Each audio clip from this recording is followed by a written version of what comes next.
Perkenalkan,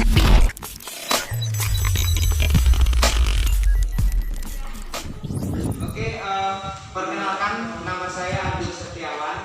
Saya dari mahasiswa Universitas Muhammadiyah Metro, prodi Pendidikan Biologi semester 7. Alamat asli saya dari Malang Blok 2. Udah siap mau belajar? Siap. Udah jam siang ya, udah makan siang belum tadi? Udah. Kita akan belajar tentang jaringan apa? Jaringan hewan ya. Kita akan belajar tentang jaringan hewan. Ada yang tahu jaringan hewan itu apa? Ya, jaringan yang ada di dalam tubuh hewan. Apakah cuma di hewan saja? Enggak. Di apa? Selain hewan. Terus? Ya, boleh. Ada lagi? Jaringan hewan ada di manusia, ada di hewan, ada di tumbuhan. Benar nggak? Nggak ada jaringan hewan ya. Kalau di tumbuhan itu ya udah ada sendiri jaringan tumbuhan. Bahasa itu jaringan epitel. Ada yang tahu jaringan epitel?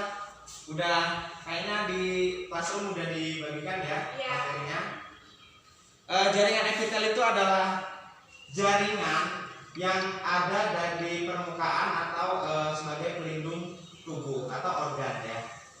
Kalau di dalam tubuh kita jaringan epitel itu banyak. Bisa kita temui di permukaan kulit, terus di cernaan seperti di lambung, kemudian di usus itu ada jaringan epitel. Karakteristiknya tuh jaringan epitel itu seperti apa sih? Yang pertama, jaringan epitel itu sebagai penentu permukaan tubuh seperti yang saya katakan tadi ya.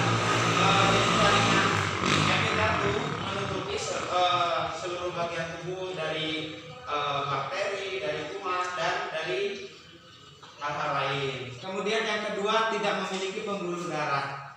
Kalau kita misalnya terluka tangannya bukan hatinya ya. Kalau hatinya enggak kelihatan. Kalau tangan kan terluka terus enggak dalam, itunya kulitnya melupas tapi nggak berdarah. Nah, itu yang kena tuh sebenarnya jaringan epitel karena dia tidak memiliki pembuluh darah sehingga tidak berdarah. Kemudian yang selanjutnya itu ada sel-sel tersusun dengan sangat rapat. Ya, jadi kalau kita lihat jaringan epitel itu susunannya sangat rapat ya. Kalau nggak rapat ya pada masuk nanti bakteri-bakteri dan segala macamnya. Selanjutnya memiliki bentuk sel yang sangat teratur. Kemudian terletak di atas lamina basalis. Selanjutnya jaringan epitel itu dibagi menjadi dua. Apa? Iya, sama satu lagi kompleks. Ya, kalau yang simpleks itu apa? Iya, satu lapis. Kalau yang kompleks dia berlapis-lapis.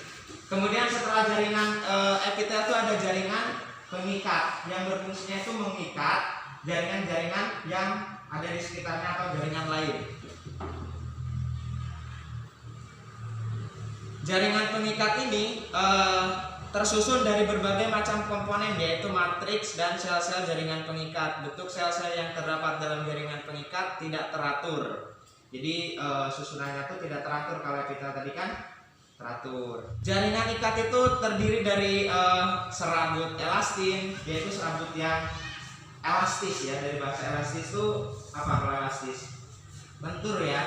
Kemudian ada serabut retikuler, mempunyai daya elastis yang rendah. Jadi elastisnya itu rendah berarti dia lebih kaku. Oke, selanjutnya jaringan pengikat juga itu ada jaringan pengikat longgar, kemudian ada jaringan pengikat padat. Bisa kita lihat dari strukturnya ya. Kalau jaringan yang pengikat longgar tuh susunan selnya tuh atau jaringannya lebih jarang. Kalau yang padat tuh lebih padat seperti itu. Kemudian satu ada jaringan otot. Jaringan otot apa? Jaringan otot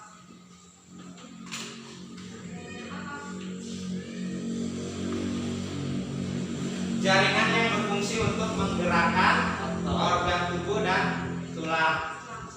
Kalau tubuh kita misalnya nggak ada ototnya, kayak mana? Lekong ya, bukan lekong gitu, lembek ya. Kalau tulang juga tidak ada otot, dia tidak akan bisa bergerak. Kalau udah berdiri ya berdiri aja, nggak bisa gerak ya. Jadi kalau otot itu adalah alat gerak aktif. Otot itu ada berapa bagian sih yang kalian tahu? Ada berapa? Yang pertama otot lurik, otot jantung apa otot hati? Ya jantung ya, kalau hati nggak ada ototnya. Nggak ada ototnya aja hati keras ya kadang-kadang. Oke, yang pertama otot polos. Otot polos letaknya di apa? Di saluran pencernaan. Dia bekerja secara tidak sadar. Kalau kita makan, kita ngunyah, lambung kita mencerna, itu bantuan dari otot polos. Dia bekerjanya tidak sadar ya. Kalau sadar mungkin capek ketika kita makan terus. Terus selanjutnya ada otot lurik. Apa otot lurik? Ya, otot yang bekerja secara sadar. Jadi dia tuh kerjanya diperintahkan oleh otak kita. Misalnya kita mau nyangkul, ya kan kita mau tuh ada niatan mau nyangkul ya, kayak gitu. Dia tuh bekerja secara sadar. Jadi dia cepat capek. Kalau seharian nyangkul terus, pasti otot-otot kita capek kan? Ya, karena dia kerjanya sadar. Terus yang terakhir itu ada otot jantung. Otot jantung ini kira-kira bekerja secara sadar atau tidak sadar? Oh, bisa, kenapa?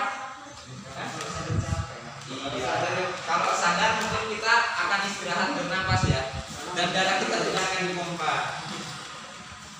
Oke, yang terakhir adalah jaringan saraf. Apa jaringan saraf?